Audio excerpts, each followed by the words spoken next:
तुझ्याच भावाला लय माज मला डिवचत होता तो. अहो पण मग काय गरज होती लगेच तिथे जाऊन एवढा गोंधळ घालायची. जे काही बोलायचं होतं ते लगीन झाल्यानंतर बोलता येत होतं की. तुम्ही नका मला शिकवू. तुम्ही जर मला अडवलं नसतं ना तर त्याच्या हाडाचा तिथंच कुळकुळा केला असता. पोरीच्या लग्नात पैशाचा माज दाखवत होता मला. पण त्याचा तो काय बी करेल, त्याचा पैसा आहे. पण त्यानं तुमचं नाव घेतलं होतं का? माझं नाव न घेता मला डिवचत होता तो. हा अरे माझं चुकलं, तुझं नाव हिम्मतराव ठेवलं ती. थांब आता सगळ्या गावाला सांगते तुला चिवळ्याच म्हणा. आती झालं गावाचं आणि पोट फुगलं देवाचं. माझी माधुरी लई खुश होती हळदीत. यांनी येऊन सगळं इस्कूट केला कार्यक्रमाचा. मग तुझ्या भावाला अक्कल नको का? हा? मला पैशाचा माज दाखवत होता.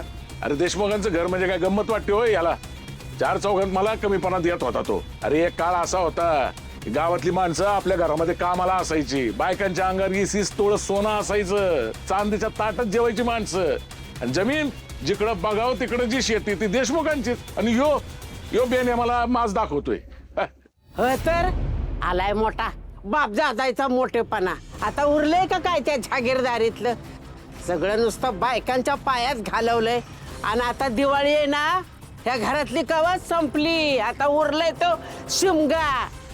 तुझ्या त्या बाप दादाच्या मोठेपणा बंद कर आणि जरा स्वतःच्या हिमतीवर कर काहीतरी. आणि तो माझा आहे ना बाप दादायचा, त्याच्यामुळे तर हे दिवस आल्यात. हे बघ माझी खोड काढलेली ना मला अजिबात चालत नाही. आप्पा कोणी तुमची खोड काढली? तुम्ही उगाच मनाला लावून घेताय. होय का? आता तू माझ्या विरोधात बोलणार वय रे? हा? तुझ्या अंगात देशमुखाचाच रागात आहे ना?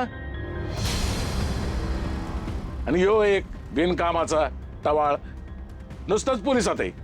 हो मला कशाला घेताय मधी? हा तुम्ही करायचं आणि मी निस्तरायचं ह्याच्यासाठी मी भरती झालोय काय? बघितलं का कसा बोलतोय या? ए कानपट फोड ग तुझं. सुधाकरला कशाला ह्याच्यात घेताय? त्यानं सांगितलं का तुम्हाला तिथे जाऊन भांडण करायला? अरे यांनी माझी जर भांडणात बाजू घेतली असती ना तर याला डोक्यावर घेऊन नाचलो असतोय मी. पण यो भीतीत खोटी टोकल्या घेत ना नुसतंच उभा असतोय.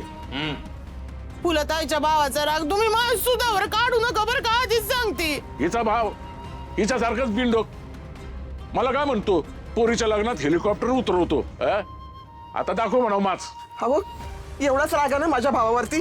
मग हळदीला आलात कशाला तुम्ही? अरे तुम्हीच मागे लागला होता चला चला चला म्हणून. अरे नसतो आलो असतो ना तर परवडला असतं. लय माज दाखवत होता मला. त्याचा नाही माज उतरवला ना तर नाव हिम्मतराव सांगणार नाही. उद्याच रडवतो बेन याला.